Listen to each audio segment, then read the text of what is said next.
Hello students, welcome back to the channel. मुझे ये बताइए कि हमने जो एंट्रीज़ की थी उस दिन, क्या आपने उनको प्रैक्टिस किया?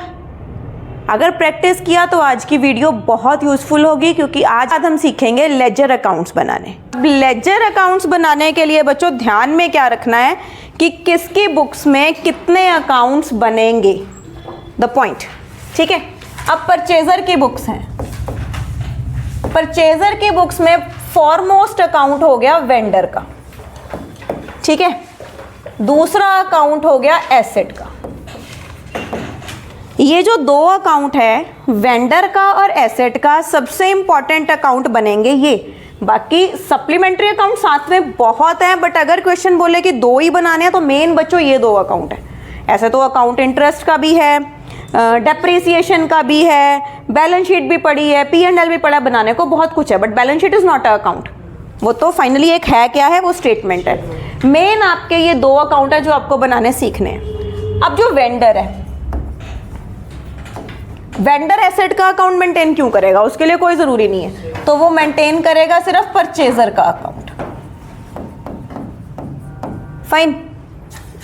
अगर हम अकाउंट साइमल्टेनियसली बनाते हैं तो तुम देखना बड़ी आसानी से तुम्हें यह बात मेरी समझ आ जाएगी कि करना क्या है।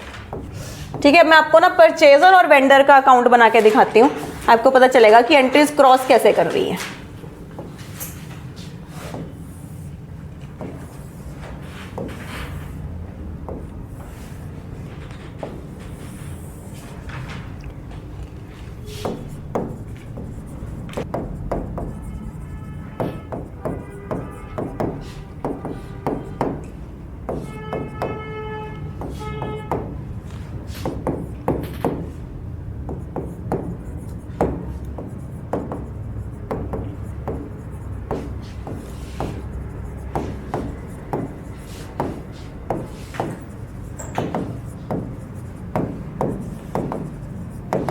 फाइन। जब आपने फर्स्ट एंट्री की, कौन सी, परचेजर की बुक्स में फर्स्ट एंट्री पोस्ट की, वेगन्स अकाउंट डेबिट, या you can say asset account debit to vendor account. ठीक है, वेंडर अकाउंट हुआ क्रेडिट, टू वेंडर अकाउंट किया। ठीक है, डेट थी 1 जैन, तो यहां एंटर किया 1 जैन। अब टू वेंडर अकाउंट, तो क्रेडिट साइड पे क्या लिखोगे, बाय वेगन अकाउंट। कितने की खरीदी थी, 11,175। फाइन। अच्छा, अब जब इसने एंट्री की, परचेजर की का अकाउंट बनाया, इसने एंट्री की new colliery company account debit to sales account, तो ये 1 जन को 2019 को क्या एंट्री करेगा, टू सेल्स अकाउंट। मेरी बात समझ आई? आपका जो परचेजर है वो एंट्री करेगा बाय एसेट अकाउंट, और आपका जो वेंडर है वो परचेजर का अकाउंट बनाएगा और एंट्री करेगा टू सेल्स अकाउंट। ठीक है, अब आप देखते जाना कि जो एंट्री इधर क्रेडिट साइड आ रही है वो इसके डेबिट साइड आ रही है। सिर्फ क्या चेंज हो रहा है, उसका नेम चेंज हो रहा है या उसका हेड चेंज हो रहा है, नथिंग मोर देन दैट। ठीक है, अब इसने, परचेजर ने वेंडर को पेमेंट दी, डाउन पेमेंट। क्या किया इसने, vendor account debit to bank account, 3,000 की डाउन पेमेंट की थी सेम डे, तो सेम डे आपने एक और एंट्री की to bank account. Is it fine? ये पेमेंट इसको रिसीव हुई है, तो ये क्या एंट्री करेगा, बाय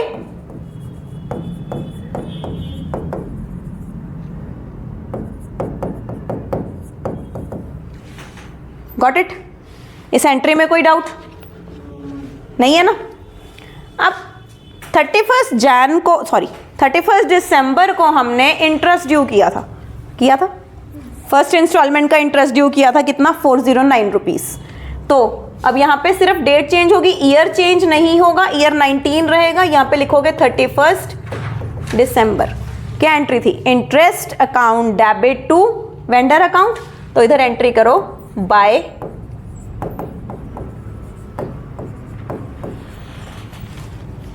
फाइन।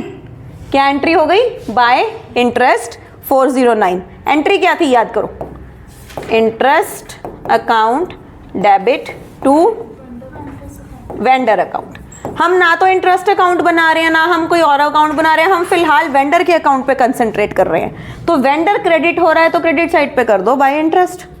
ठीक है, ये इंटरेस्ट इसके लिए एक्सपेंस था बट इसके लिए इनकम थी, और इसकी एंट्री क्या थी, purchaser account debit to interest account. तो ये डेबिट साइड पे लिखेगा टू इंटरेस्ट, बेटा टू इंटरेस्ट अकाउंट। परचेजर क्यों नहीं, क्योंकि परचेजर का तो अकाउंट ही बना रहा है। ठीक है, अब एक एंट्री और थी 31 दिसंबर की वेंडर से रिलेटेड, कौन सी, installment payment. Vendor account debit to bank account. तो 31 दिसंबर को बच्चों एक एंट्री कर दो to bank account 3000। Similar entry इधर कर दो 31 दिसंबर को बाय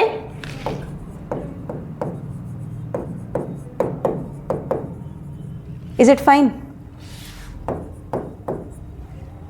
ओके, अब क्या करना है, ईयर क्लोज करना है। ईयर क्लोज करना है तो बैलेंस करना पड़ेगा carried down. Same date to balance carried down 5584। ठीक है, प्लस माइनस कर लेना जो भी आता है, और सेम बैलेंस आपका इधर आएगा, कोई डिफरेंस ही नहीं है। ये साइड इधर पड़ी है और ये साइड इधर पड़ी है, देखो चेक करो। तो ये साइड बढ़ी बाय बैलेंस कैरिड डाउन 5584। अब आपका हो गया ये ईयर क्लोज।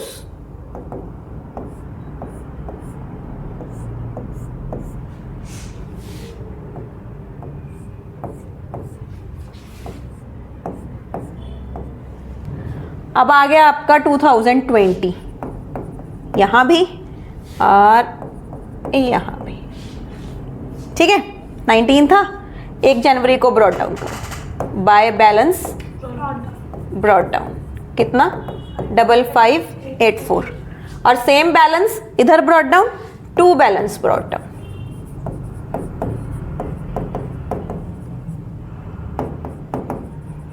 ठीक है, अब ना तो कोई डिफॉल्ट है ना कोई दूसरी एंट्री है, तो एंट्री क्या होगी, अब एक ही एंट्री होनी है हमारी। मैंने बोला था कि 3 एंट्रीज बार बार रिपीट होनी है, तो इस अकाउंट में 2 एंट्रीज बार बार रिपीट होनी है। कौन सी, इंटरेस्ट की और इंस्टॉलमेंट की।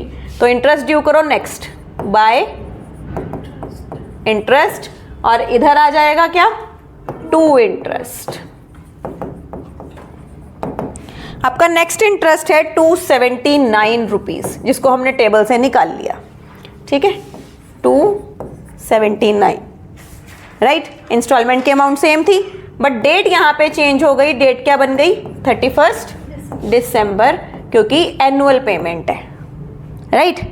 तो एनुअल पेमेंट आपने फिर से कर दी यहां पे टू बैंक अकाउंट 3000।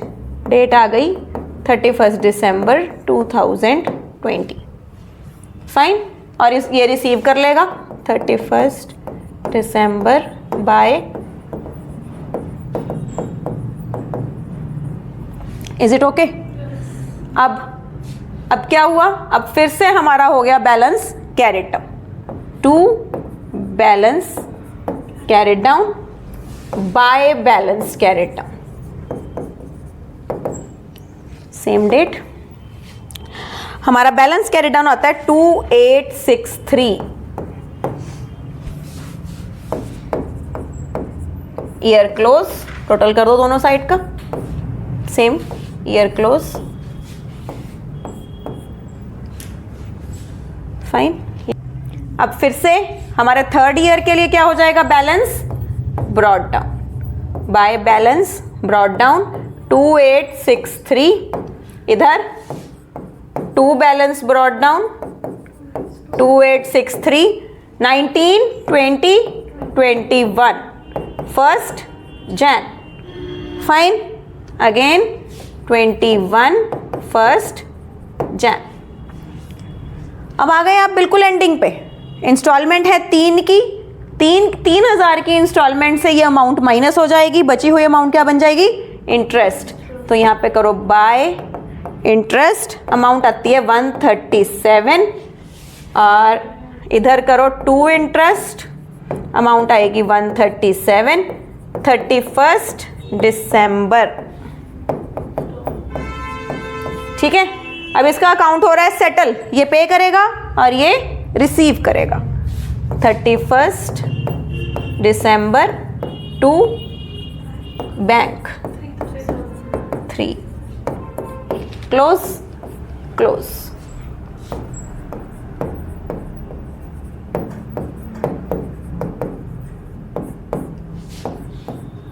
आप ना इंडिकेटर भी दे सकते हो, जैसे सपोज करो पेपर में जाके हम भूल जाते हैं तो याद रखना इसकी क्रेडिट साइड वाली एंट्रीज इसकी डेबिट की हैं, इसकी डेबिट वाली इसकी क्रेडिट की हैं। बस चेंज कहाँ है, देखो ट्रिक क्या है, ये वेगन लिख रहा है, ये सेल लिख रहा है, बस नथिंग एल्स। देखो चेक करो। A colliery company obtained wagons on hire purchase system over a term of 2 years. 2 years total period.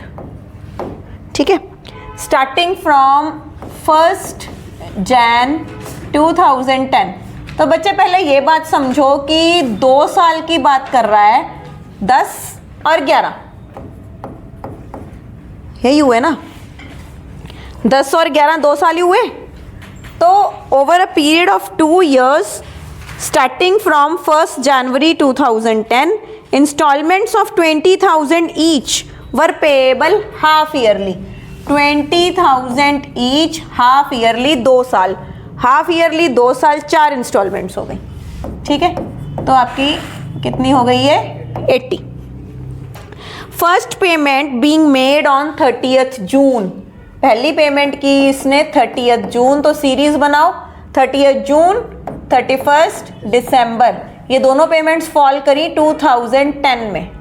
ठीक है बच्चों, उसके बाद 2011 में same date and same date की 2 पेमेंट्स फॉल और करी, right. The cash value of the wagons was, cash price था 74350। तो पहला step 80 minus 74350 will give you what? Interest.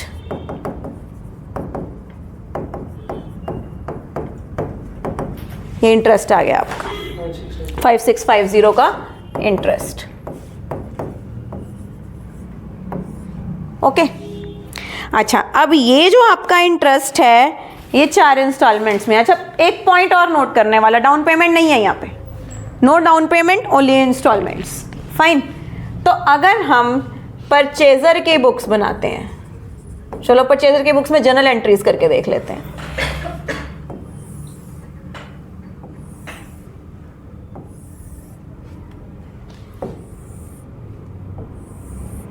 आपकी पहली एंट्री क्या होगी, क्या खरीदा है इसने, वेगन।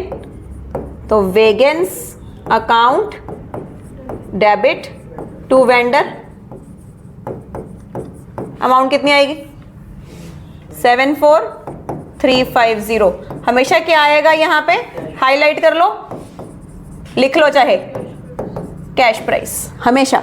बच्चों ये जो एंट्री थी ये 1 जनवरी 2010 की थी।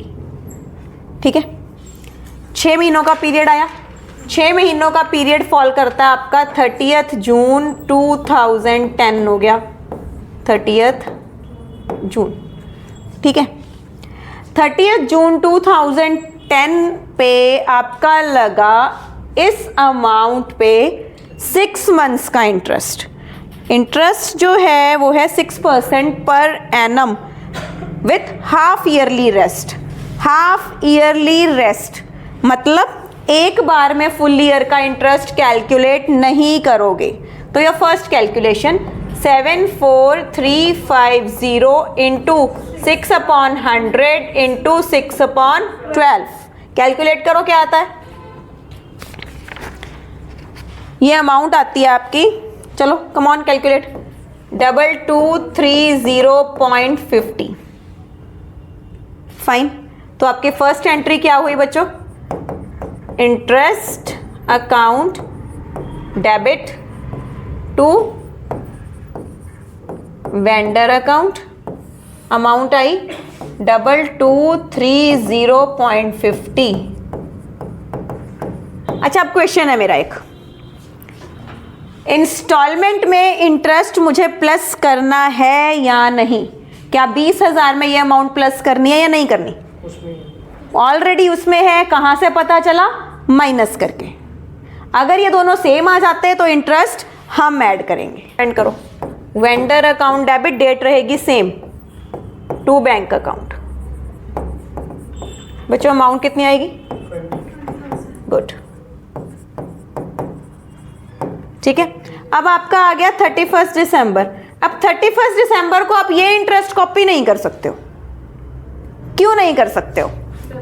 क्योंकि आपने 6 मंथ्स के बाद कुछ अमाउंट पे कर दी है, तो आप इंटरेस्ट जो है वो रिड्यूस्ड अमाउंट पे लगाओगे।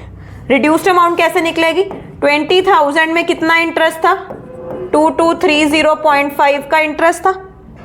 अगर मैंने माइनस किया, अब आपका कैश प्राइस कितना था? 74,350, उससे माइनस करो 17,770।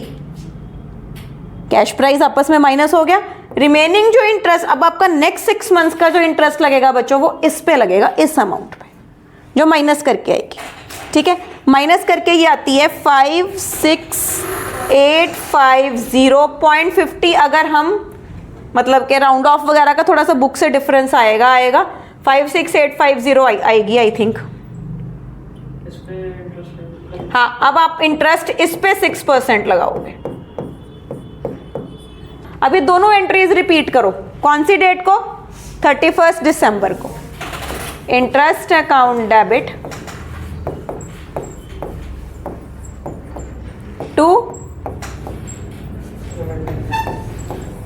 अब देखो आपका ये जो इंटरेस्ट आ रहा है ना, ये आ रहा है 1697.42।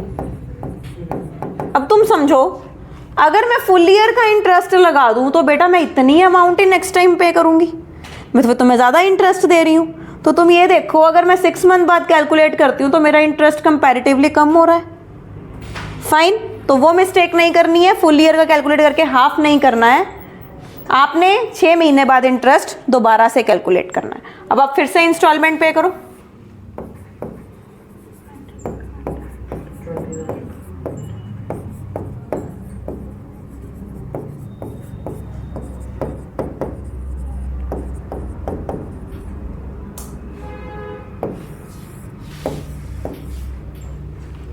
ठीक है, अब सिमिलरली कैश प्राइस कैलकुलेट करते जाओगे, जैसे हमने सीखा है।